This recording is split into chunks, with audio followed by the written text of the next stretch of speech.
Muito boa noite a todos, sejam bem-vindos ao nosso programa Libera Libido. Hoje, com uma análise de filme mais do que especial e interessante, nós vamos falar sobre o filme O Náufrago. Acredito que muitos aí já tenham assistido, ou pelo menos já ouviram falar. Mas antes da gente começar esse bate-papo, eu quero solicitar a vocês que estão aí em casa, vocês que estão nos ouvindo no Spotify, a vocês que estão nos vendo na telinha, para vocês nos seguirem no canal da Airboss Espaço de Arte no YouTube, que é onde a gente faz o programa ao vivo. Além disso, nós temos o nosso canal do programa Libera Libido também no YouTube e ainda tem o Instagram do programa, se vocês quiserem seguir e acompanhar etapa a etapa do que está acontecendo em cada programa. Lá, é bom lembrar que lá no Insta, tanto no do Airboss quanto no do programa Libera Libido, a gente divide o programa em várias etapas. Então vocês conseguem assistir as entrevistas, vocês conseguem assistir o Momento Etmos, a Hora do Oráculo e todas as outras enquetes, enfim, tudo que faz parte do programa está lá esmiuçadinho para vocês conseguirem assistir também. Além disso, a quem está nos ouvindo através do podcast do Libera Libido, o programa Libera Libido, é bom lembrar que a gente está em formato de podcast no Spotify e nós temos também o Pod Libera, que é um outro podcast onde a gente fala sobre os bastidores do programa, também está disponível no Spotify. Além disso, nós estamos toda quarta-feira, às 9h, lá na Rede Smart de Comunicação, canal 23. Então, vocês têm inúmeras formas de nos acompanhar, de seguir a gente aqui e compreender um pouquinho, entender melhor como a gente está trabalhando e as ideias que a gente traz dentro do programa. É bom lembrar que o programa Libera Libido não é feito só por mim, tem a participação também do Henrique Pinheiro, e a gente traz aí a ideia o objetivo do programa é exatamente esse: desmistificar alguns olhares, quebrar alguns tabus, rever alguns conceitos dentro de alguns temas e até de filmes, como é o caso de hoje, né, Henrique? Boa noite. Boa noite, Júlia. Boa noite a todos. E olá para todos, em todos os horários, né? Para vocês que estão de dia, de tarde ou de noite, dependendo do país e do momento que estão assistindo. Mais uma vez eu agradeço por nos permitir entrar aí dentro da casa de vocês, a partir da tela, a partir dos fones de ouvido ou do alto-falante do carro. E hoje esse filme é um filme que eu gosto. Eu tenho um olhar bastante peculiar a respeito dele, das questões subjetivas que esse personagem tão interessante do filme nos traz. Eu acho que vai ser um bom papo, viu, Júlia? Acho que nós vamos aqui trazer tantas questões técnicas, que nós temos você como especialista nisso, né, de cinema, enfim. E também esse outro lado que a gente vai sempre batendo um papo sobre as subjetividades humanas. Então fiquem com a gente, não vão embora, fica aqui, é gostoso ficar aqui com a gente, fica aqui. Aliás, quem está aí do outro lado já vai mandando essas considerações sobre o filme, fala pra gente se você já assistiu, o que você achou, lembra da bola da Will? Então diz aí, o que você acha que o Will é no final da história, é um amigo, o que ele representa dentro do filme? O bate-papo aqui vai ser bem abrangente, bem como o Henrique falou, a gente vai fazer um olhar voltado para o cinema, sem dúvidas, mas também um olhar dentro da psicanálise e dentro da filosofia. Então, o que acontece? Nesse primeiro momento, eu convido vocês a entender um pouquinho da história do diretor desse filme. Por quê? É muito importante salientar que nenhum filme, e principalmente nesse caso aqui, ele é aleatório. Então, vocês vão perceber que dentro da filmografia dele, ele já aborda alguns assuntos antes do Náufrago, assuntos que ele traz também no Náufrago, e depois do Náufrago ele dá uma continuidade nessa leitura. Então, assuntos como o tempo, a questão da pessoa, né, uma análise pessoal. Então, tem uma série de leituras aí que é bem interessante de vocês conhecerem. E para isso, a gente fez esse videozinho falando um pouquinho do diretor. Então, para quem estiver em casa, depois a gente traz uma leitura também verbal para quem está nos ouvindo no podcast.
é isso aí, gente.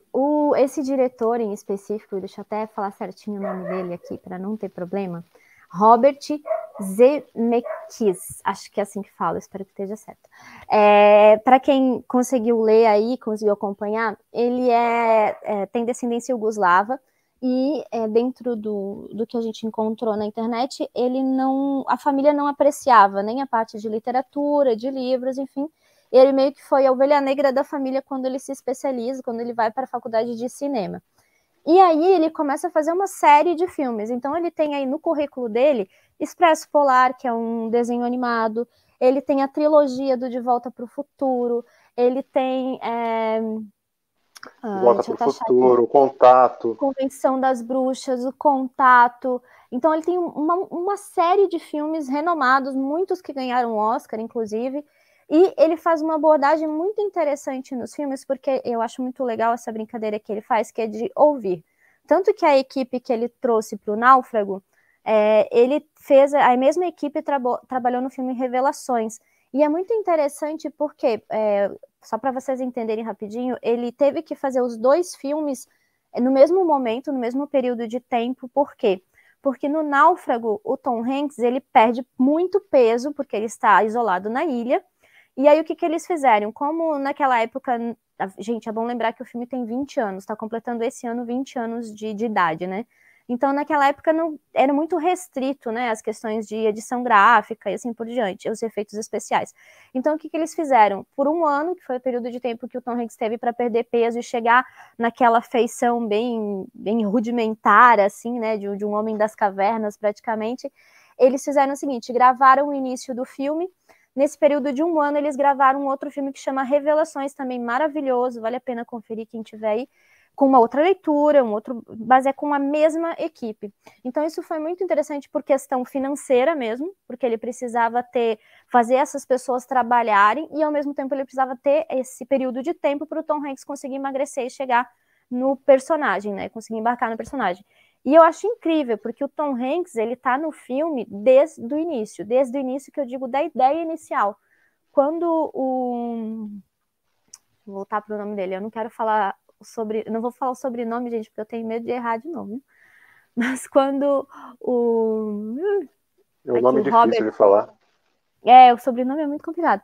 Quando o Robert teve a ideia, e é bem interessante que ele pegou aqui, que ele falou que... Até vou trazer escritinho para vocês que estão em casa conseguirem acompanhar.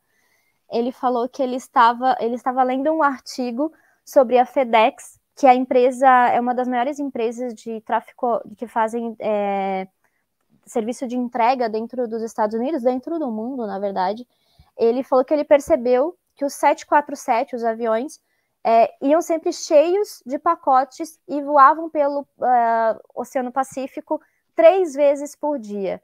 E ele falou que o que ele pensou foi o seguinte: o que acontece se eles caírem? E aí é que decorre toda a história do filme, porque a FedEx é um dos personagens centrais, né? E ele possibilita várias leituras. E, ao mesmo tempo, o interessante também é saber que a FedEx, ela não patrocinou o filme. Ela não botou um tostão no filme. Ela também não se opôs a usarem o nome da empresa, então ela liberou o uso do nome, auxiliou em muitas questões relacionadas ao transporte do próprio filme, né? Ela não chegou a patrocinar, mas deu um certo apoio. E é muito louco porque ela ficou conhecida mundialmente, ainda mais do que ela já era, por conta do filme, né? Tanto que hoje, quando você assiste, acho que, não sei, né? As pessoas que já assistiram o filme há um tempo atrás, uma das primeiras coisas que você lembra é da bola, do Will, e da FedEx, porque a FedEx, ela aparece em todos os momentos do filme, seja nos pacotes, seja nos caminhões, em todos os recortes que o filme proporciona, aparece a FedEx. E aí, Henrique, me diga, eu falei um monte agora nessa introdução, mas, gente, vocês não se preocupem que o Henrique vai trazer um monte de leitura também interessante. Como é que você percebe essa questão da FedEx como um personagem, por curiosidade? Não sei, eu vou ficar ouvindo aqui. Quero ouvir mais você falar, mas vamos lá. Não, eu vou trazendo, aos pouquinhos eu vou trazendo essas curiosidades, não se preocupa, não. Eu não sei vocês, mas quando tem personagens assim que precisam mudar muito o seu perfil físico, me vem a dúvida se foi gravado antes ou depois. Essa era uma dúvida. Eu não consegui encontrar, não sei se você conseguiu. Primeiro, ele ficou magro. começou a gravar do fim do filme ou do começo do filme? Você sabe isso? Ele começou do começo. Na verdade, ele faz o começo e o final, as duas etapas, né? Porque ele perde um pouco. No final do final, digamos assim, ele já tá com um pouquinho mais de peso. Então, ele fez essas duas etapas. E aí, por isso que deu esse 1 ano de tempo para ele perder peso. E aí foi nesse 1 ano que eles gravaram o outro filme, que foi o Revelações. Tá, legal. Que é com a Nicole Kidman, inclusive. Lembrem que a gente falou da Nicole Kidman no filme Os Outros. Vale a pena vocês assistirem. Confere aí o Libera Libido, onde a gente falou sobre o filme Os Outros. Que ficou muito legal, ficou muito bom também. Né? Ficou muito vale bom muito a pena, esse programa. Né? Bem interessante. Muito a pena. Olha, esse filme, O Náufrago, e você falou ele tem tantos elementos, né? O início do filme que envolve a questão em si, de como está se apresentando. Quando a gente está ali no começo do filme, primeiro que está passando, como você disse, não sei se você falou, mas está passando da Rússia, é uma cena na Rússia, e é Natal, né? Ele começa, acho que é legal lembrar que assim, eu acho incrível, eu preciso trazer, eu sei que a gente vai finalizar, gente, só para avisar, vou dar um spoiler aqui do programa, a gente vai finalizar com essa mensagem, mas ela é uma mensagem inicial e final. Ele inicia com, que eu comentei com o Henrique, que é natural nos filmes, você iniciar com uma tela aberta, bem aberta, onde você sintoniza o seu espectador com relação ao espaço onde ele se encontra. E nesse caso, ele dá a entender que a gente está numa região dos Estados Unidos que lembra um pouco o Texas, pela questão estética do espaço, né? Pela parte geográfica. E aí o que acontece? A câmera vai se aproximando de um caminhão, que é um caminhão da FedEx, e esse caminhão ele passa por uma encruzilhada. Spoiler, está na encruzilhada, assistam o programa até o final.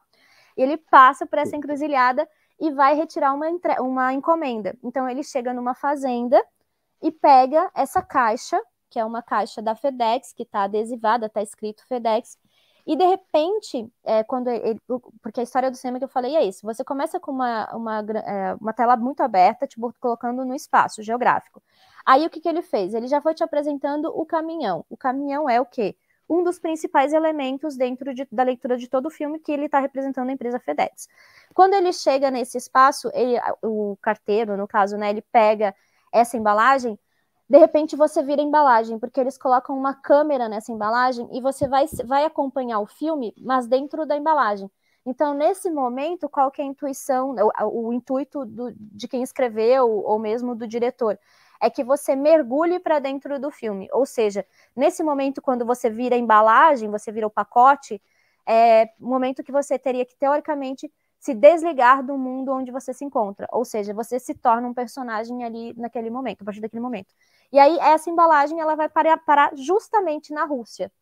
Nada é aleatório, é bom lembrar isso no filme. Nada, nenhum um ventinho que aparece, nenhum azinho que é dito é aleatório num filme, gente. E vale lembrar que esse roteiro foi escrito 125 vezes, exatamente, que vocês ouviram. Então, assim, o diretor é extremamente crítico e objetivo, e ele tem uma equipe que é incrível, inclusive o Tom Hanks fez parte desse roteiro final, né, como ficou o roteiro final, e a história toda é essa, ele vai parar na Rússia, e é na Rússia que a gente é apresentado ao nosso personagem central, que é o Tom Hanks, no caso. Olha Falei só. mais um pouco, né, Henrique? Vou parar de falar, Nossa, prometo. Não, você vai falar mais ainda, porque eu vou te fazer umas perguntas. Hoje eu vou te entrevistar. Olha só. Vocês me ajudem, ó, vocês que estão assistindo a gente, ao vivo, claro, agora, mande as suas perguntas para ver o que eu pergunto aqui para a Júlia. Maria do Carmo, boa noite para todos que estão chegando. André, boa noite, André, boa noite. E quem quiser mandar suas perguntas também já pode mandar, pessoal, fiquem à vontade. Exatamente. Ô, Júlia, e depois dessa cena que o Sedex sai, né? Aparece o Chuck Nollard, né? Que é o personagem do Tom Hanks. E me conta um pouco dessa cena, porque depois eu quero falar um pouco dessa discussão que traz essa cena. Ele já chega e eu achei o máximo. Ele tá falando de alguma coisa de programação, não é? Antes de eu começar a falar especificamente dessa cena, Henrique, para tentar sintonizar a galera que está aqui assistindo a gente e não viu o filme, eu vou colocar só o trailer. Mas só para vocês entenderem um pouquinho da história, para quem não assistiu não ficar viajando aqui no que a gente está conversando. Então lá aí vai o trailer rapidinho para vocês verem. I got a gift for you. Oh, my. My granddaddy used it on the Southern Pacific. I'm always going to keep this on Memphis time. Merry Christmas. I love you. I love you too. I'll be right back. Hey, is all this turbulence from Santa and those 8 tiny reindeer? Better buckle up, Chuck. It's gonna get bumpy.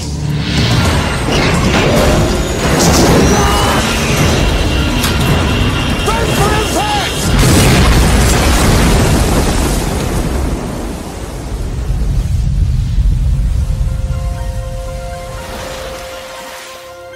Hello? Anybody?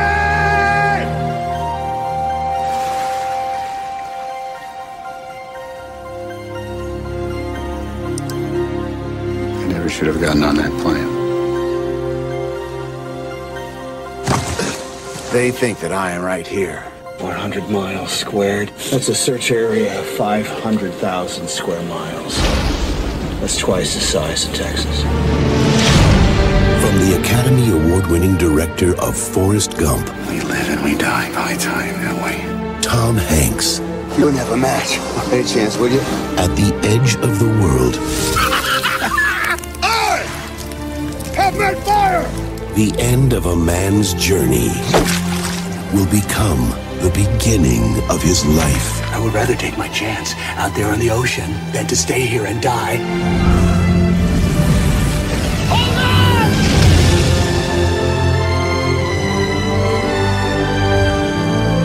You were lost for 4 years. We had a funeral, a coffin. What was in it?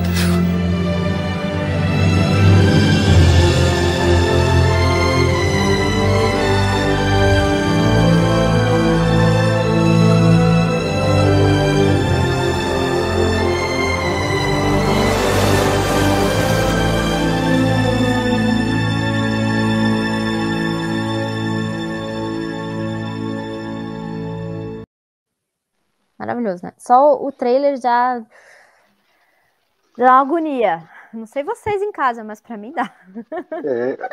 E eu vou tentar, pessoal, conversar com vocês um pouco dessas simbologias, se essas simbologias elas podem se relacionar com alguma parte subjetiva nossa, se isso é possível. Vamos tentar? Olha só. Tentar ver se na simbologia dos atos, dos encontros, tem mais do que está sendo dito ali. Acho que se eu conseguir, junto com a Júlia, proporcionar isso para vocês, acho que eu cumpro um pouco do propósito desse programa, dessa parte do nosso programa, de já tentar fazer com que o olhar de vocês consigam ver nas coisas sentimentos. Isso é muito interessante, porque em tudo tem sentimentos. Então, naquela primeira cena, onde aquela moça que é a noiva, a namorada... O que foi? Eu ia trazer agora que a cena introdutória é quando introduzem o personagem a nós, Sim. Que é o personagem do Tom Hanks, ele traz a leitura, ele traz uma fala, que no caso é a fala dele, sobre o tempo. Então eu vou trazer primeiro essa parte, Henrique, depois a gente vai para a noiva, pode ser? Pode. Ó, o que ele diz? Logo no começo do filme, tá, gente? Ele tá na Rússia e ele tá fazendo uma apresentação para os russos, falando sobre a empresa que é a FedEx. E ele fala o seguinte: o tempo nos controla sem piedade. Não liga se estamos com fome, doentes ou com sede. Se somos russos, americanos ou de Marte. É como fogo, nos destrói ou nos aquece. Todo escritório da FedEx tem um relógio. Ele nos salva ou nos mata. Nunca o ignoramos e nunca, jamais permitimos o pecado de perder a noção do tempo. Então, logo de primeira, você é jogado dentro desse universo do mercantil, né, da globalização, em primeiro lugar, porque ele sai dos Estados Unidos e vai para a Rússia, e na sequência nessa história da leitura de o quanto o tempo é importante para a nossa sociedade atual, para uma sociedade capitalista e assim por diante. E o quanto ele é valorizado e como é que a gente pode dizer, Henrique? Extremamente importante dentro das grandes empresas, né? E no caso da FedEx, que é uma empresa de entrega, ainda mais. Como a gente até falou num outro programa, o tempo ele é estruturado em fusos horários para que várias partes do mundo, várias pessoas se comunicando em diferentes fusos, possam de alguma forma interagir. E o tempo, né, esse bombardeio de cara do filme, né, o que você está fazendo com o seu tempo? Olha como que o personagem ele começa dizendo para nós que o tempo é o parâmetro, ou seja, se você se ocupar do tempo, se você aproveitar bem o tempo, você conseguirá aproveitá-lo. É interessante porque vários filmes desse diretor vão falar do tempo, né? Ele tem o De Volta para o Futuro, só a trilogia mais conhecida 2, sobre 3. o tempo. Exatamente. E tantos outros filmes nos traz essa ideia do tempo, né? E o tempo é um recurso que ele não retorna. Acho que isso é muito interessante pensar. O tempo é uma das situações que nós temos assim, em vida, ou seja, ele só anda para frente da nossa perspectiva, do que nós conhecemos. Nós nascemos, nós crescemos, nos desenvolvemos, e ele acaba para nós. Ou seja, a gente conhece o tempo como ele se determina para nós, como nós nos movimentamos nesse espaço que estamos. Então, o tempo, para nós, é percebido através dos anos, dos meses, de coisas, de lugares, de distância, de sensações, clima. Ou seja, nós dividimos o tempo o clima em 4 estações, porque a própria natureza divide isso para nós. Então, a primeira coisa que a gente se depara quando tem consciência é que o tempo passa. Teve uma época quando nós não precisávamos desse fluxo de negócios, que nós só contávamos o tempo a partir das estações. Então esse é um ponto. Então, já de cara, a pergunta que o filme traz, eu gostaria que vocês fizessem essa pergunta, cada um de vocês. O Chuck, no caso dele, o tempo é importante porque ele tem entregas para fazer. E nós vamos mergulhar nessas questões da entrega, de como ele se vê, etc. Mas é importante porque ele tem algo para fazer. E nessa primeira cena que você traz, é Natal, né? Ele deixa a família dele, deixa aquela mulher, aquela noiva, para estar numa entrega, porque é importante para ele. Vocês lembram do... Vai, um segundinho, de novo. Mas é que é só para salientar vocês que ele tem um bip, não era tão comum celular naquela época, e esse bip apita exatamente na ceia de Natal. Então não é só... Ele não perde apenas o Natal, ele perde a ceia de Natal e tudo o que condiz, né? Todas aquelas tradições. Então, ele, através da empresa, e aí entra toda uma leitura que achei muito legal, que o Henrique fez que a empresa, no fundo, é ele, e é uma leitura dele, e quando ele sai dali na hora da ceia, é bem interessante, porque ele estava no meio de um diálogo onde ele tá fazendo a ceia, só para vocês entenderem, a noite de Natal, junto com a família dessa namorada dele. E aí eles fizeram uma aposta, em que momento da ceia a família questionaria se eles iam se casar ou não, ou ter filhos, enfim. E ele ganha a aposta dela, no caso, porque um tio pergunta exatamente isso, quando é que vocês vão oficializar, 14 minutos antes de começar a ceia, depois que eles começaram a jantar. E aí ele é interrompido exatamente quando ele fala que eles vão... Ele meio que sai do assunto, né? Ele vai desviando. E a chamada dele pelo bip vem exatamente nessa hora, quando ele ia falar sobre um relacionamento, sobre oficializar uma relação. Então agora, acho que se você quiser entrar na leitura da namorada dele aí, pode entrar, Henrique. Olha só. Quando eles estão no carro, vocês viram o trailer? O que ela entrega para ele? Ela entrega um relógio de bolso com a foto dela. Olha que curioso, né? Que sugestivo isso, né? Então eu quero estimular a criatividade de vocês. Olha que cena. Pensado ou não, ela entrega um relógio para ele, algo que parece que ele é importante. Ao mesmo tempo, uma foto dela. Ou seja, a gente já começa com essa dualidade. O que é mais importante para você? As horas ou ela? Será que ele está querendo dizer isso? Será que ela quis dizer isso quando entregou esse relógio para ele com a foto? Ou seja, por exemplo, quanto tempo ele tem para decidir, que horas que ele vai voltar, enfim. Olha quantas possibilidades nessa cena. Quanta coisa pode ser dita com uma entrega de um objeto para alguém. Às vezes você entrega algo para alguém, Júlia, você dá um presente para alguém, mas às vezes, na verdade, de repente, esse presente não é para a pessoa. Esse presente está falando mais de você do que da própria pessoa. Não é? Por que a gente não dá presentes, por exemplo, que a pessoa vai consumir? Ou seja, a gente dá ela vai gostar disso. Será? E aí tem uma outra questão que, nesse momento que ela tá no carro, ela entrega a foto para ele e tal, e é interessante porque esse objeto, ele se torna quase que um amuleto de sorte durante todo o filme, né?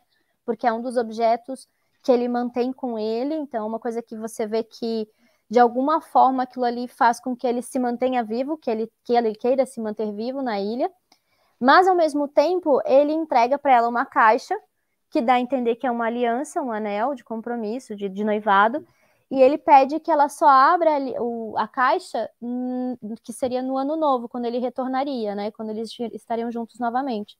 Então tem essa simbologia também. Ele postergou esse compromisso, essa relação, porque ele estava focado na empresa, ele estava focado em virar um homem de negócios, que ele já era, na verdade, enfim.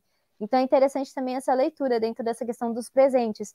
Mas eu gosto muito, Henrique, da leitura que você traz com relação tanto à data, mas a própria simbologia da empresa, com essa história de presentes. Será que você pode repetir para a galera que está em casa, porque a gente conversou um pouquinho antes sobre isso, e eu achei muito bacana essa leitura. Deixa eu ver se eu me conecto com a ideia que eu falei antes. O que a cena me trouxe, ou seja, eu vou falar um pouco do que eu pensei sobre a cena, né? Me parece que a vida dele é o trabalho, e não é um trabalho qualquer, é um trabalho que entrega coisas. Então, antes dessa cena da Rússia, tem como você falou, né, tem um envelope chegando para a empresa e ela sendo levada para entregar, e pelo que eu entendi, você me lembre depois, parece que quase não chega a tempo, né, essa primeira carta, alguma coisa assim, esse envelope. E se a gente pensar, no caso, foi eu que pensei, que ele está lidando com essa questão de levar o quê? O que tem nas cartas? O que é um presente? Algo que lhe é importante, você precisa entregar para alguém, seja em qualquer lugar do mundo.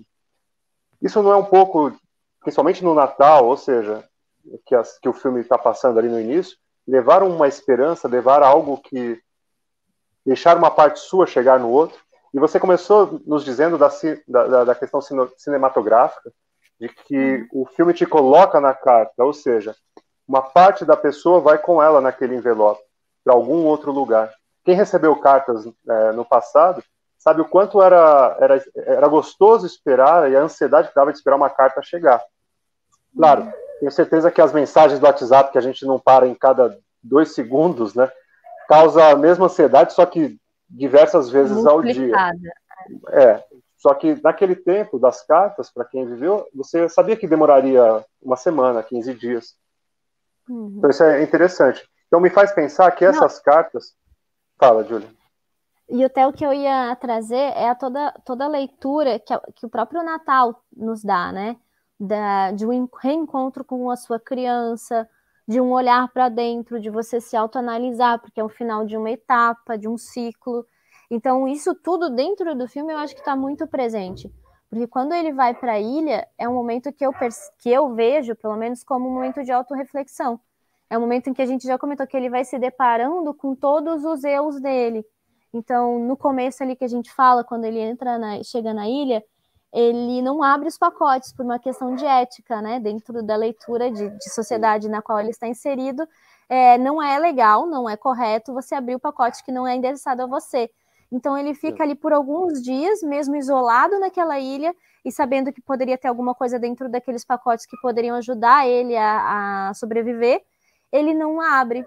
Até que chega um momento que ele tem que quebrar isso tudo, esse eu que é, na verdade, da sociedade, né? Um eu que a gente traz conosco, que são as regras sociais, a forma que a gente se encontrou até de sobreviver dentro desse meio, e ele se vê sozinho, isolado. Então ele vai começar a criar suas regras, a criar a sua forma de sobreviver, ele vai ter que se reinventar dentro desse espaço.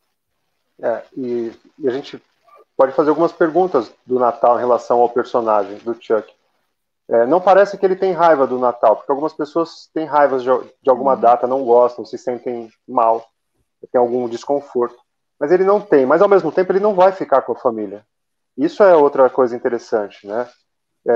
Por que esse personagem, por que o Chuck precisa fazer com que essas entregas cheguem, principalmente no Natal? Então, me faz levantar algumas questões, eu não sei vocês, mas, por exemplo, será que em algum Natal ele não recebeu um presente? Será que ele ficou esperando? Será que não é uma forma dele de...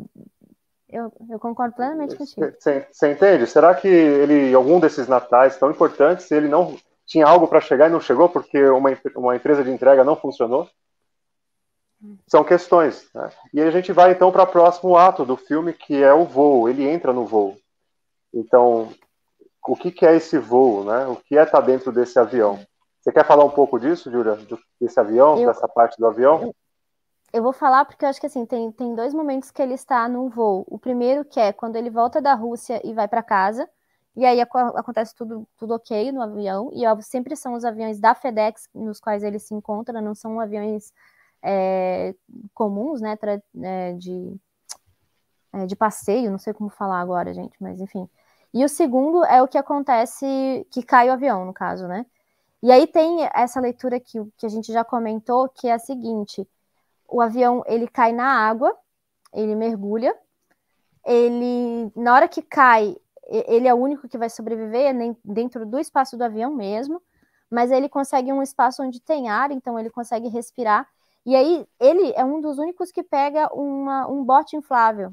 E esse bote inflável, quando o avião cai mais um pouco e dele não teria mais ar, porque entra água por todos os lados, esse bote inflável é o que levará ele para a superfície. E aí entra a sua leitura, Henrique. Por favor, agora traz a tua visão aí dessa história. Interessante. Esse filme ele é cheio de etapas. A gente vai falar sobre ele e vai faltar tempo. Olhares. Tempo, olhar, porque tem tanta coisa interessante que a gente pode ir e voltar.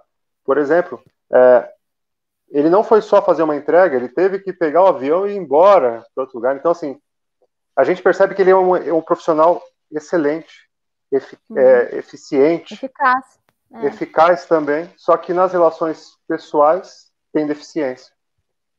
E será que esse voo é para fugir dessas relações? Ou seja, é uma pergunta. A gente entender o avião como o que é o avião? Poxa vida. Um carro potente já é algo, um símbolo de poder importante. Um carro já é um símbolo. Então... Um carro potente e um avião. Um símbolo de poder, um símbolo de si mesmo também. Assim, ele está com poucas pessoas no avião, né, nessa entrega. Um símbolo muito importante. E esse símbolo importante, esse poder, essa segurança e essa certeza dele afundam. E é quando você entra com essa narrativa, né, de que ainda bem que ele tinha um bote salva-vida, né, para tirar ele da água. E vocês que estão nos ouvindo, seja no carro, seja no celular, né, na academia, seja onde vocês estiverem, ou na própria TV Rede Smart, que vocês nos acompanham através do canal no mundo inteiro. Será? Vocês já passaram por alguma situação dessa? Vocês precisaram fugir de alguma situação ou não? Se afastar e achar que estavam fazendo certo, mas se deparam com uma situação de caos e dificuldade? Sabe aquela, puxa vida, por que eu tomei essa escolha? Por que eu vim nesse dia?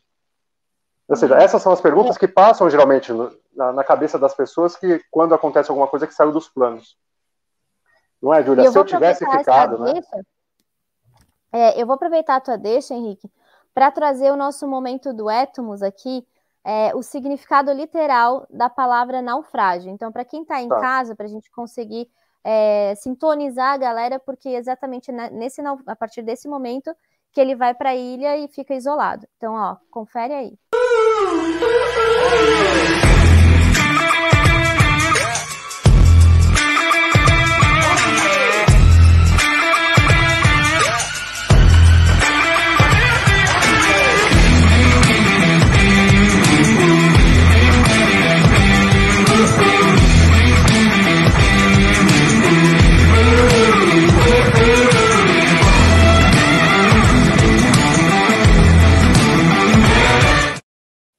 E aí eu preciso trazer o finalzinho dessa dupla interpretação que diz que náufrago ou naufrágio é falta de êxito insucesso, fracasso.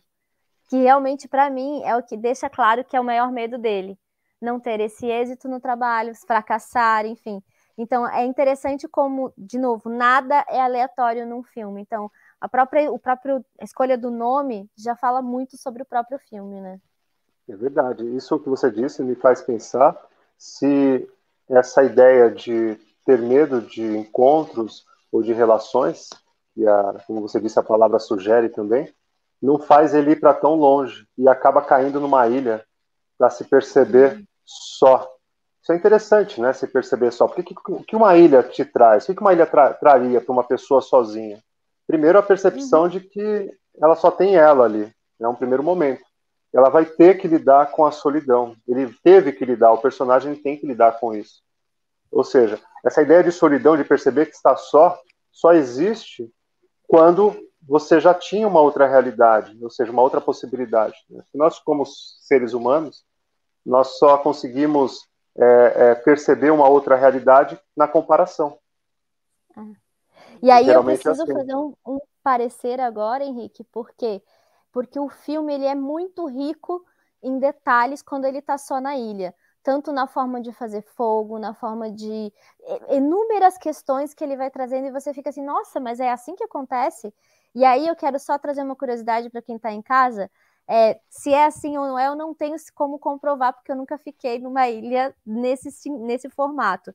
Mas o William Brawley, que é o roteirista do filme, ele fez questão de se isolar num campo de sobrevivência no México para conseguir passar por tudo isso que o personagem passou. Então, essa riqueza nos detalhes se deve justamente a essa experiência que o William teve dentro desse espaço isolado do mundo. Então, ele fez de propósito. Ele conta, né, que ele teve que descobrir o fogo, como trabalhar com fogo. E essa frase aqui, ó, é uma frase dele. Foi quando eu percebi que não era apenas um desafio físico, também seria um desafio emocional e espiritual. E a própria Bola, que é o Will, o personagem, ele surge exatamente nesse momento para o roteirista. Aparece um Will para o roteirista e ele acaba trazendo essa ideia da bola para dentro do filme. É o Wilson, né? É o Wilson. Wilson, desculpa, gente, falei errado. Não, é que é abreviativo. Olha, a ilha, não sei se vocês lembram, mas tem, além dessas primeiras questões de entender a solitude dele, né, a solidão, tem o primeiro momento que ele está procurando e ele dá um grito. Ele diz, tem alguém aí. Olha, essa frase do filme, tem tantas frases importantes, mas essa é uma muito importante. Imagina a cena, ele está, né, vocês viram o filme, ele está na ilha, está procurando alguém, e eu quero dizer para vocês que nós podemos fazer um olhar a respeito disso, que todas essas cenas agora são ele, é uma parte dele exposta, super exposta para fora. Então a ilha, a gente pode fazer uma tentativa de junção, onde a ilha é uma parte dele, ou seja, ele está ilhado nele mesmo, e de repente ele vira para esse lugar, onde ele tem que se deparar com as emoções, como disse o roteirista ali, as emoções e a parte intelectual dele, e gritar e dizer, tem alguém aí? Ou seja, o que sobrou depois da queda do avião? O que tem agora para ele perceber? Ou seja, ou também, o que todas as informações que ele adquiriu na vida vão ajudá-lo nesse momento? Porque as habilidades que ele tinha, ou seja, que ele achava que ele tem, será que serviriam para a sobrevivência? Ou seja, tem alguém aí que pode também me ajudar? Esse grito de socorro é muito importante. Logo depois ele desenha na praia, né? Help, ou seja, me ajude, que é clássico, né? Vamos pedir ajuda para alguém que está vindo, é inteligente. Mas eu tô tentando fazer uma leitura com vocês assim, o que essa ilha está representando? Então, quando ele grita, tem alguém aí, será que ele está dizendo, tem alguém dentro dele? E esse alguém pode salvá-lo, pode orientá-lo, pode ajudá-lo? Então isso é algo para se pensar, né? E tem essa frase que ele traz também, logo na sequência, que ele diz o seguinte, na verdade, na sequência não, quando ele volta para a sociedade, ele fala para um amigo, percebi que eu não tinha poder sobre nada, mas tinha que continuar, mesmo sem razão lógica para isso. E essa frase, Henrique, me lembra muito quando a gente fala dentro da psicanálise, né, dentro de que você acha que você tem controle sobre tudo, mas no fundo, que controle é esse? Ou onde está esse tal controle? E quando você fala que a ilha é ele, essa leitura cabe perfeitamente nesse sentido, né? Porque ele está ilhado, né, agora, né? Está ilhado com ele mesmo, ou seja, ele vai ter que lidar com o quê? Com a escolha que ele fez. Sabe aquela situação que não tem saída? Ou seja, você fez escolhas, você decidiu sair do Natal, estava gostoso, ia ter o peru de Natal, o Chester, o bacalhau, a mulher amada. Aí, de repente, o cara me sai dessa e vai pegar um voo para entregar uma carta. Olha, isso está muito suspeito, está muito estranho. Me faz pensar que ele no meio do Natal, porque tem que funcionar. Ou seja... Não, e aí eu acho legal, eu vou trazer uma outra frase, Henrique, que eu achei muito bacana também, e faz uma leitura, que ele fala assim, não podia nem me matar como eu queria. Então, ele perde completamente o domínio sobre qualquer situação. Porque ele tem uma tentativa, tem um momento que ele tenta, né, tirar a vida. Ele tenta. Fala um pouquinho para o pessoal, Henrique, dessa etapa, porque eu também acho bem interessante essa leitura ali. Então, é um pouco mais na frente, ele vai tentar se matar, né? Ele vai tentar romper com a própria vida. Antes de falar dela, eu quero lembrar que tem uma frase que vai vir mais para frente, né? O Schopenhauer vai trazer uma questão, sei que daqui a pouco você traz, né? Mas porque o que nos... tem um paradigma, ele diz assim, eu vou ler para vocês. Nesse paradigma moderno, que diz ser o homem racional, começa a ser desconstruído. Por quê? O ser humano é movido pela vontade. Não é um animal racional, irracional.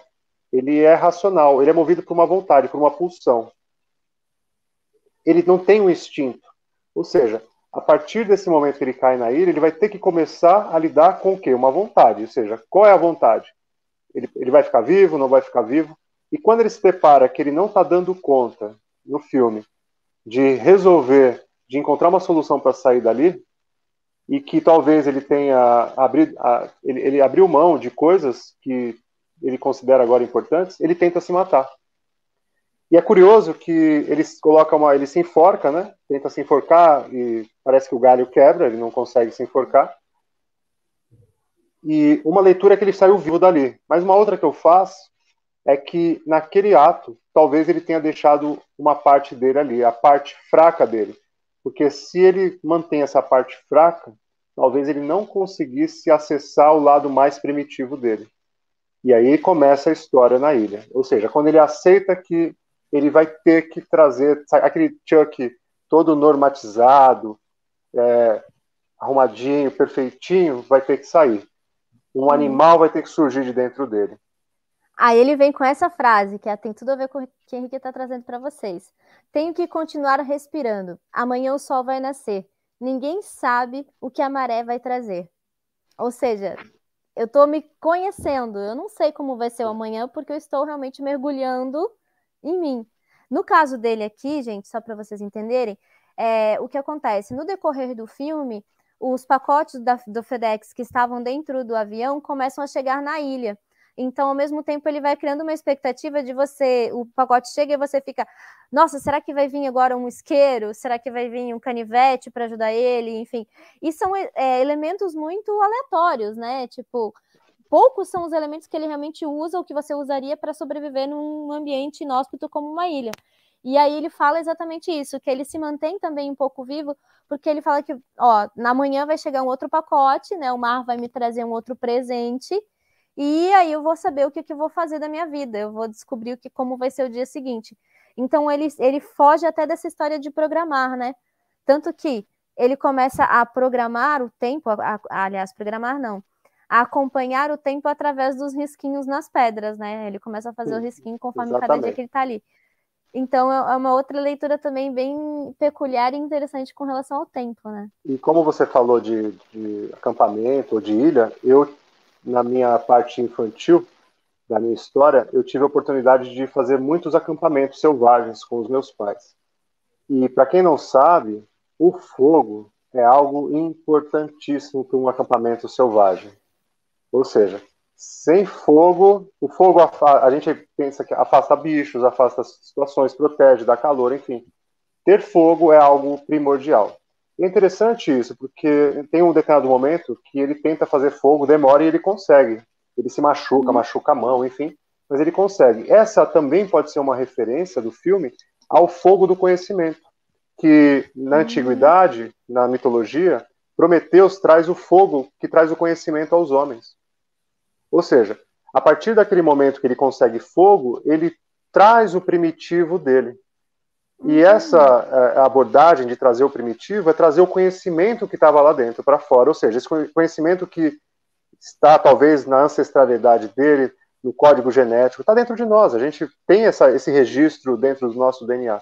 Mas numa sociedade civilizada, como a nossa, sofisticada, não é preciso usar mais. Mas está lá. Então esse fogo me parece um sinal para dizer assim, ó, o conhecimento está dentro de você. E quando você consegue, então, acender esse fogo, ou seja, você agora consegue dar conta da sua vida.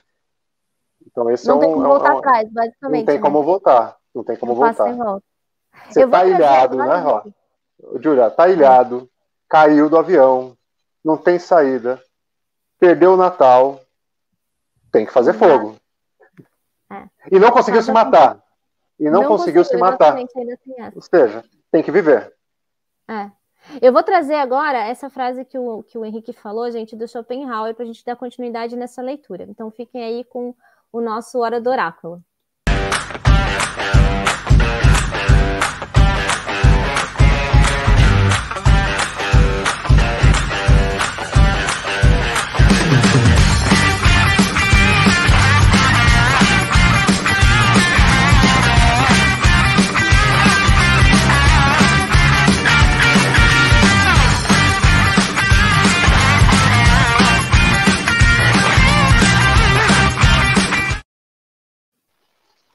E aí, Henrique, que história é essa? Olha. Deixa eu trazer aqui a frase do Schopenhauer, né? Então, aqui, gente, para quem não conseguiu assistir. Esses filósofos fazem umas frases difíceis, né? E deixa eu até dar um spoiler aqui.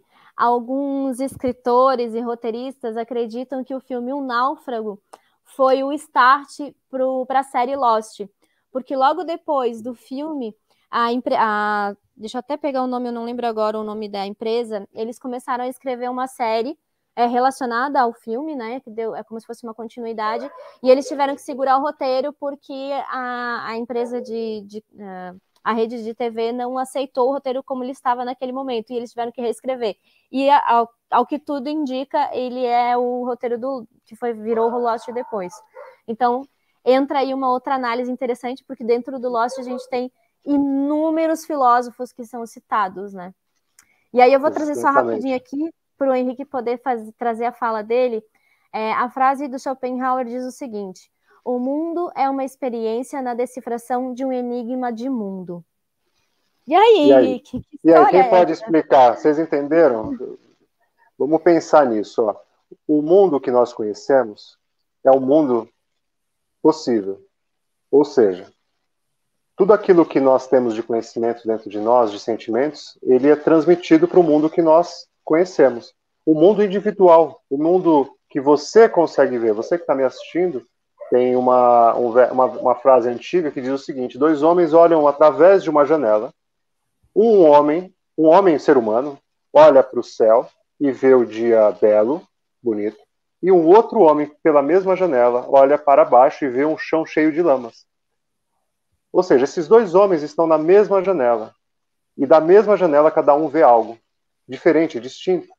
Então esse mundo que se apresenta para cada um deles é o mundo dos sentimentos que ele tem. Ou seja, o mundo é uma experiência na decifração de um enigma do próprio mundo interior que você tem.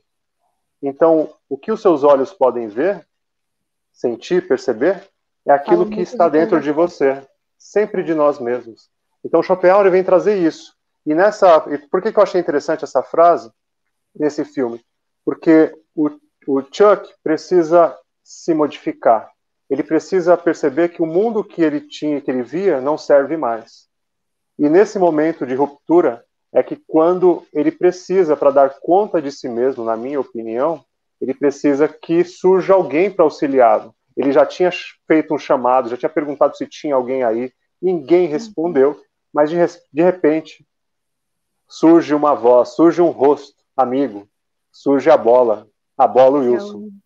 É o Wilson. E que depois de estar com a mão manchada de sangue, que ele estava tentando quebrar o coco e fazer fogo, enfim, toda aquela cena, ele põe a mão na bola, e aí depois a bola reaparece com aquela imagem e ele desenha. Então, quando nós estamos passando por um momento de crise, de muito estresse emocional, se a gente não der conta do que está acontecendo, é possível ter uma esquizofrenia. O que seria isso?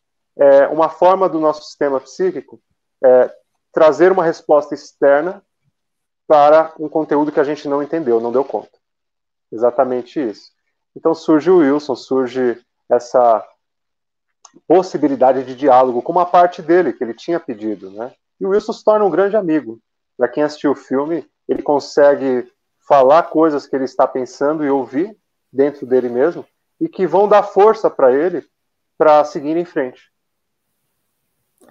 E eu acho muito interessante, né, que tem toda uma analogia, por que é a bola, né, a questão do redondo, e aí tem uma leitura que eu acho muito interessante que dentro da própria psicanálise, acho que o Henrique já trouxe para mim uma vez, de por que a gente encontra rostos em determinados elementos que são abstratos e a gente visualiza o rosto, porque o rosto ele é familiar, ele é próximo, ele facilita o seu diálogo, né?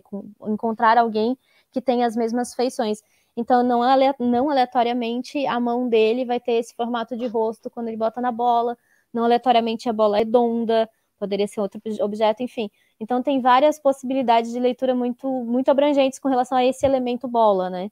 E aí, vale lembrar, acho que eu já até comentei aqui, que essa bola esteve presente nessa experiência do William, que foi o roteirista do filme, que ele encontrou uma bola. Ele não nominou como Wilson, mas ele fala um pouquinho sobre essa experiência com a bola e como foi para ele, enfim. E aí também é outra leitura que eu acho, outra questão que eu acho interessante trazer é que o próprio Tom Hanks, quando a gente falou que ele se machucou quebrando o coco, né? Nos momentos finais do filme, ele machuca a perna. E essa cena aparece no filme como sendo cena do filme, mas não, ele machucou mesmo. E ele não quis terminar, ele quis terminar a cena, então a perna aparece cortada nesse momento, e por conta disso, por ele insistir que ele queria fazer a cena finalizar, aquelas gravações daquele dia, ele quase perdeu a perna, ele quase morreu, né, em decorrência dos ferimentos, eles tiveram que adiar as filmagens por 3 semanas. Então, é uma coisa muito interessante o quanto esse ator ele embarcou nesse personagem, o quanto ele viveu esse personagem, e isso é muito comum dentro do cinema, não é só o Tom Hanks, a gente sabe de inúmeros atores que realmente mergulham nos seus personagens, e quando o Henrique traz essa leitura da esquizofrenia, eu sempre me questiono assim, a pessoa tem que ser um pouco louca, né, tipo, de conseguir entrar num personagem que não é ela, lógico que ele, com certeza, ele trouxe muito de uma leitura pessoal dele, dentro do personagem, a interpretação, mas ao mesmo tempo não é ele, né, ele tá dando vida para um outro ser, para um outro personagem, para uma outra pessoa, e eu acho muito interessante a forma com que as pessoas trabalham essa questão da atuação. E aí, como eu estou com um ator aqui comigo nesse momento, eu queria muito que o Henrique também trouxesse um pouquinho dessa leitura para mim, de como é esse processo de você mergulhar no personagem, né? De você dar a sua vida ao personagem, ou pelo personagem também, né? É verdade. Para quem não sabe, eu também sou ator, né? Exatamente. Olha, Júlia, eu não estou atuando, né? Já faz alguns anos, mas o que eu entendo da atuação e da capacidade de de construir um personagem é que geralmente precisa ter algum elemento desse personagem dentro de nós. Então, já fiz inúmeros personagens, tanto para cinema, tanto para comerciais e também programas de apresentação. E a gente percebe que para cada tema, para cada roteiro, exige do ator uma parte que está lá dentro dele. Ou seja, da mesma forma que o Tom Hanks tem que encontrar dentro dele algo que está lá no primitivo, precisa para ter essa visceralidade, para ter essa verdade, essa entrega. E sim, a gente precisa, às vezes, se retirar quantas vezes também em atuações, em personagens, me retirei para fazer o laboratório, né, que a gente chama, e a gente emerge mesmo. Uma vez eu fiz uma peça, um doutor que trabalhava com pessoas terminais, né, então fui para hospitais, vivi um pouco da vida do médico, e para emergir, para sentir, porque o personagem não sou eu, no caso, assim, aquele que vive, mas tem algo do personagem em nós, tem que ter, senão a gente não consegue fazer. E eu faria uma pergunta para todos vocês que estão assistindo, porque pensando dessa questão da subjetividade, de como a gente se relaciona com o mundo, quantos personagens, de repente, a gente vive e que não são nossos? Ou seja, será que a vida que vocês estão vivendo, assim como a vida do Chuck, eu sei que aqui a gente não está aqui para fazer palestra motivacional, né, mas podemos fazer perguntas. Então, a vida que vocês estão vivendo, será que é a vida que vocês decidiram? Ou seja, o Chuck, ele decidiu ir para essa entrega. Essa era a vida dele. E ele estava tendo um namoro ali com o casamento, com o romance, mas ele não foi. Ele foi para a vida dele. E isso a gente tem nesse personagem algo de autenticidade. Ele sabia qual era o propósito dele. Será que todos nós sabemos? Então essa é uma questão importante. Não, e eu acho que também tem uma outra leitura aí, Henrique, que é: será que o teu propósito é realmente teu, ou será que é o propósito que a sociedade te trouxe, ou que alguém dentro do grupo familiar te trouxe também? Isso é muito importante. Ou seja, olha o que a Júlia está falando. Eu vou fazer assim, ó. Eu vou trazer agora, bem rapidinho, gente, só para deixar vocês cientes, porque a gente fez uma série de enquetes no canal da Ebossa no Instagram e no canal da Libera Libido.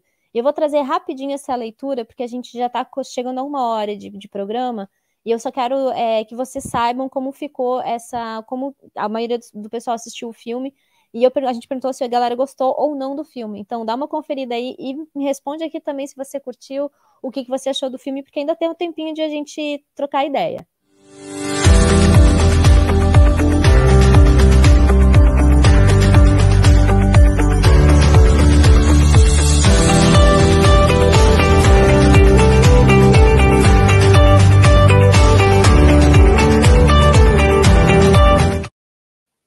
Então, de forma geral, o pessoal adorou o filme. E aí eu quero trazer uma frase agora que a Maria Aparecida acabou de publicar aqui pra gente, de mandar pra gente, e diz o seguinte: na pandemia também perdemos o controle das coisas, como o Chuck. Ele que controlava tudo. Ele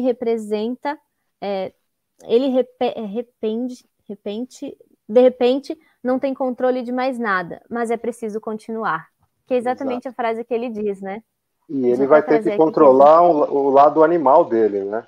Ou seja, ele está querendo controlar. Antes de fazer tudo aquilo que ele estava fazendo, ele estava brigando com isso.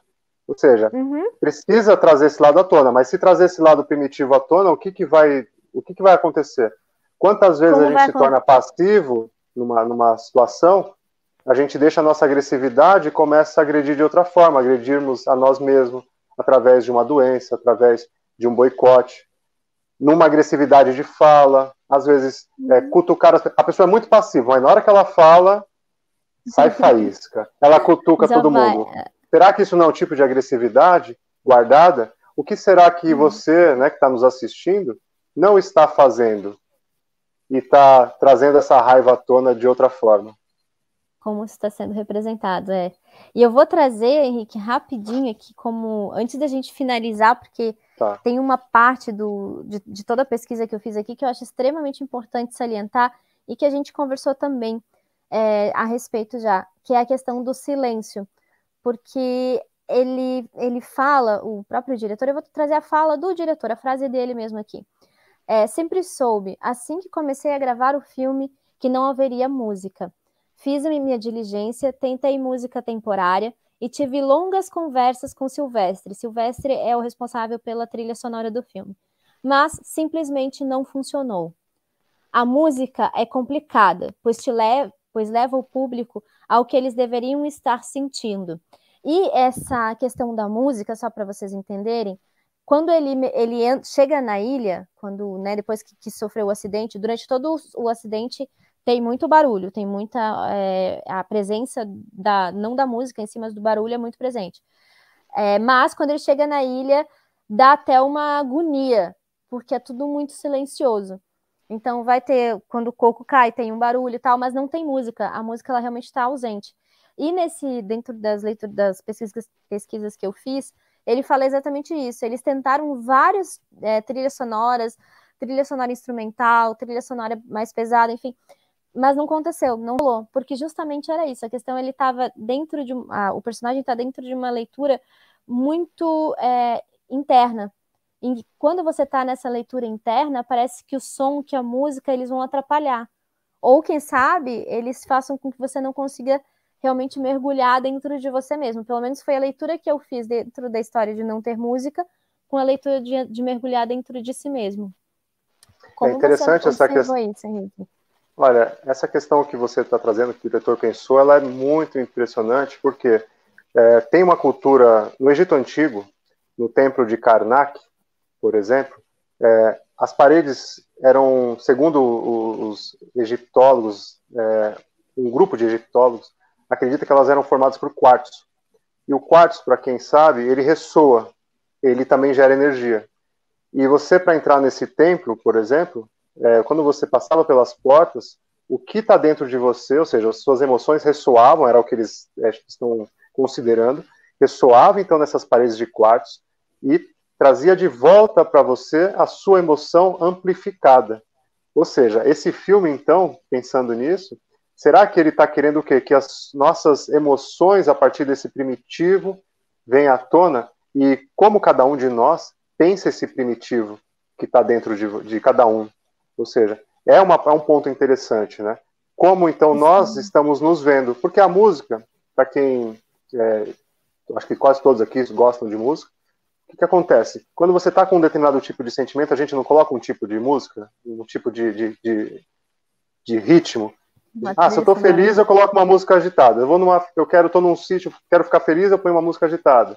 Estou triste, uma música mais melancólica. Estou pensativo, tal música. Vou estudar, talvez uma música clássica. Vou meditar. A gente está sempre precisando ressoar, amplificar aquilo que a gente está sentindo. Será que é necessário? E se a gente conseguir olhar para nós mesmos e ouvir o que nós estamos ressoando, talvez não precise. Mas, geralmente, a gente está precisando. Isso é muito interessante. Eu vou trazer uma ponderação que eu achei muito interessante, porque eu tenho uma amiga que ela é massoterapeuta e ela falou que ela atendeu uma determinada cantora recentemente. E essa cantora, ela costuma colocar mantras durante o atendimento para a pessoa se acalmar, enfim. E essa cantora falou exatamente isso: tu não coloca nada. Porque se tu colocar qualquer música, eu vou ficar analisando todas as particularidades da música. Então, eu quero relaxar. E é exatamente o que você falou agora, né, Henrique? Eu quero descansar, eu quero não ter que pensar. E nesse caso em específico, ela queria exatamente isso. Então, se botasse a música, ela não ia conseguir chegar nesse estágio de descanso, de relaxamento. Então, achei muito, muito interessante a sua colocação. E agora, eu vou trazer bem rapidinho, Henrique, o nosso último momento étmos para a galera entender essa leitura. E aí, lógico que é o Henrique que vai decorrer com a fala. Já vou conversar com vocês a respeito. Só um segundinho.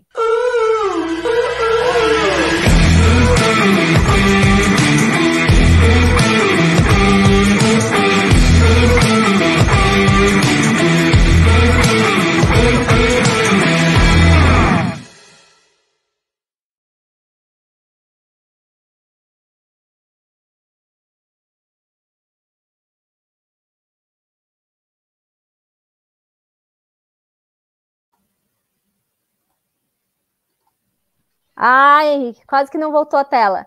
Encruzilhada. E aí, Henrique, que história é essa? Ficou numa encruzilhada, né? Encruzilhada lembra tantas coisas, né? Tantas culturas, tantas situações pensam em encruzilhada, né?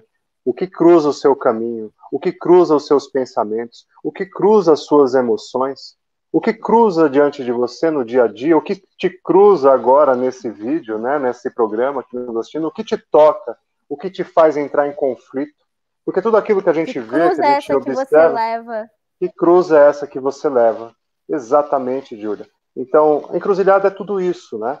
E é interessante que o filme, então, antes de chegar na encruzilhada, e eu vou lembrar que ele teve que romper as ondas para chegar na encruzilhada, ou seja, ele montou um barquinho, e a gente já caminha agora para a parte final, fiquem aí, tá acabando, ó, mas está muito gostoso falar desse filme. Ele precisa romper essas ondas. E se a gente pensar nessas últimas ondas que ele tem que romper, ondas, mar, rio, geralmente a gente faz uma relação com o que está em profundidade em nós. O que está dentro, está escondido, porque o mar é algo obscuro, nós não conhecemos, nós sabemos olhar para o céu, nós sabemos as estrelas, mas se eu não me engano, a gente não passa de 5 quilômetros para o fundo do mar, ou seja, não conhece nada do mar, do que está no inconsciente, no que está no profundo. E ele rompe esse lado quando ele deixa o primitivo dele vir à tona. Ele já não tem mais nada para se apegar, no sentido de ficar ali naquela ilha. Ele já sabe que ele tem que partir, ele tem algo para fazer. E quando chega, então, depois dessa cena, que ele é resgatado, na última cena vem a encruzilhada. E a encruzilhada, que ele termina entregando, né, o pacote da FedEx, ele tem que tomar uma decisão. Uma lição de resiliência. Olha, Maria, depois eu quero falar disso, viu? Resiliência é interessante, viu? Porque na física, resiliência é voltar para o estado anterior. Inicial. O objeto se expandiu e voltou para o estado que ele estava antes.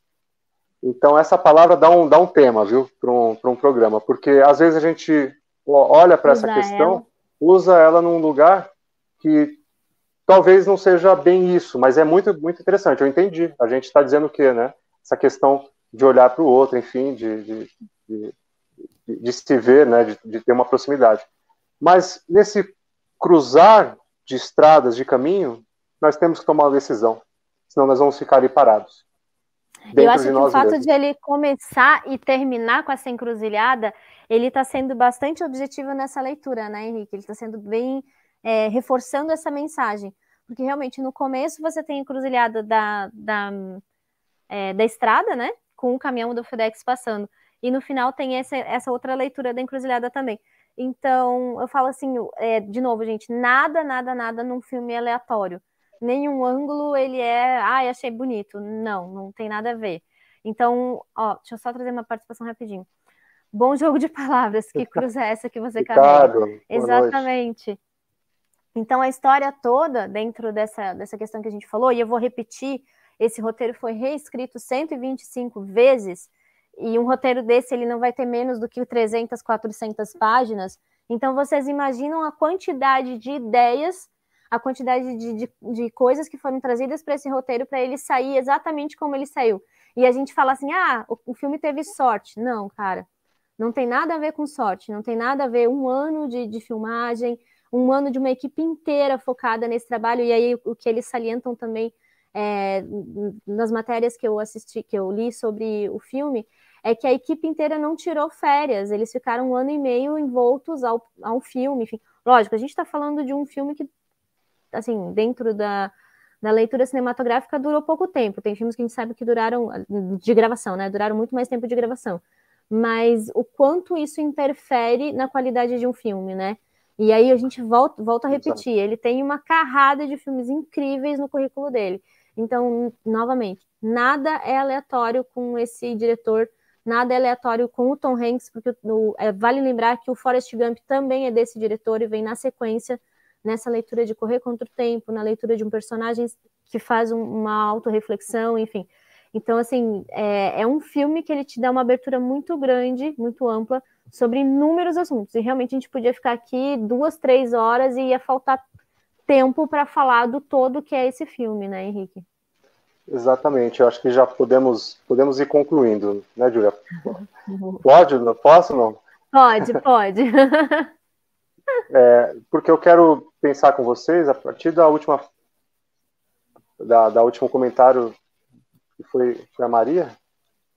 Acho que foi, né, que trouxe para nós. Eu gostei, é bom essas questões que trazem. Exatamente, não, falou da resiliência, foi a Maria também? Foi, Maria, obrigado, viu? Muito boa essa questão. o personagem, o filme, nos mostra o quê? Que ele teve que ser diferente depois desse evento na vida dele, dessa encruzilhada. Ele teve que mudar. Ele teve que ser outra coisa. Então, talvez a palavra que nós possamos usar seria prosiliência. Ou seja, porque não é retornar para o estado anterior, mas é seguir no estado posterior. Então, prosiliência talvez possa ser uma palavra a ser utilizada. Para frente, ser uma outra coisa. Prosiliência. É uma palavra que não sei se existe, mas ela poderia ser colocada assim, que seria para frente. Tá?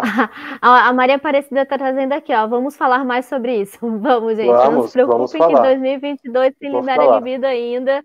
Tem muito papo. Mas dá uma olhada, aí. Maria, que na física, pode colocar aí no Google, que na física a resiliência é um estado de natureza onde o objeto retorna para o estado anterior, não é para frente. É que nós usamos em psicologia, assim, usa-se em psicologia, que é um estado, enfim, de bem-estar, de compreensão, de compreender, mas uma das características da questão física é outra. Mas eu gosto desse tema para a gente trazer. Eu já vou aproveitar e deixar um convite para vocês, gente. Segunda-feira, às 21h. Eu espero que a internet funcione direitinho dessa vez, mas a gente vai estar falando sobre feminilidade. Então, quem quiser assistir, conversar um pouquinho, a gente vai estar com um outro olhar, um pouquinho diferente sobre esse assunto. Acho que vale a pena conferir. Eu quero agradecer aqui todo mundo que está mandando mensagem agora. Ó, a Maria Aparecida está falando que você tem razão, Henrique. Então, a gente vai conversar mais sobre esse tema. Não se preocupem, viu? Quero agradecer, gente, a todos vocês que estão mandando mensagens, que já participaram, a todos vocês que já comentaram. E vale lembrar que, para a gente é muito importante aqui no canal, que você venha para o espaço, comente, curta, salve esse programa, ou envie para quem vocês acham que vai gostar. Enfim, todas essas questõezinhas aí que todo mundo repete, mas é porque ajuda a fazer esse programa chegar a mais pessoas. E se você quiser assistir ele na íntegra, ele vai estar disponível tanto no @programa Libera Libido no Instagram, e eu já falei para vocês que ele está esmiuçado, então todas as partezinhas do programa também estarão disponíveis para vocês assistirem lá. Além disso, ele também está disponível no @ebossa_oficial, no formato de podcast, lá no Spotify, como podcast Programa Libera Libido, está disponível no canal da Rádio Ebossa. Além disso, a gente está na Rede Smart de Comunicação, canal 23 em São Paulo, toda quarta-feira às 21h. E aí, Henrique, eu preciso trazer essa leitura. Nós estamos sendo concorrentes de nós mesmos hoje, viu? Eu vi na hora que eu falei. Veja você. Falei o horário, eu lembrei. Não, olha, eu vou te contar, hein? A pessoa chega no ápice, né? Ser concorrente de si mesmo, é incrível. Monopólio. Então, a gente quer... Então, gente, deixem os comentários, tragam novas, como a Maria Aparecida agora que falou de resiliência, tragam novos temas, tragam novos filmes. A gente vai adorar trazer esse material para cá e conversar com vocês a respeito. Então, Henrique, queres trazer suas últimas palavras aí para a gente se despedir? Eu quero agradecer, como sempre, vocês por estarem participando, por estarem aqui nos assistindo, por manterem nossa audiência alta e pelas perguntas. Um grande abraço a todos vocês, até segunda-feira, até quarta-feira. Entra lá e compartilha, faz isso pra gente, porque mais pessoas alcançam. Olha, quero fazer outro programa com a Maria, viu, também, viu? Olha, opa, tem que chamar ela novamente, viu? Adorei, bora lá, vou chamar ela, pode deixar. Gente, muito obrigada a todos. E agora vocês vão ficar com a música da Flavinha, que eu acho que tem muito a ver e é muito pertinente com o tema de hoje. Um bom descanso, um bom final de semana e até segunda-feira. Até. Tchau, gente.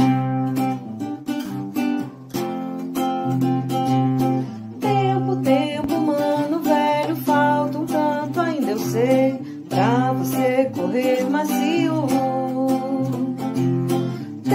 Tempo, mano, velho, falta um tanto, ainda eu sei, pra você correr macio. Como une um novo sedã. Tempo, mano, velho. Tempo, mano, velho. Vai. Tempo, amigo, seja legal. Conto contigo pela madrugada, só me derrube no final. Ah, ah. Tempo, mano velho, falta um tanto, ainda eu sei, pra você correr macio. Tempo, mano velho, falta um tanto, ainda eu sei, pra você correr macio. Como une o novo sedã. Tempo, mano velho. Tempo, mano velho. Vai. Tempo, amigo, seja legal. Conto contigo pela madrugada. Não me derrube no final. Ah, ah, ah.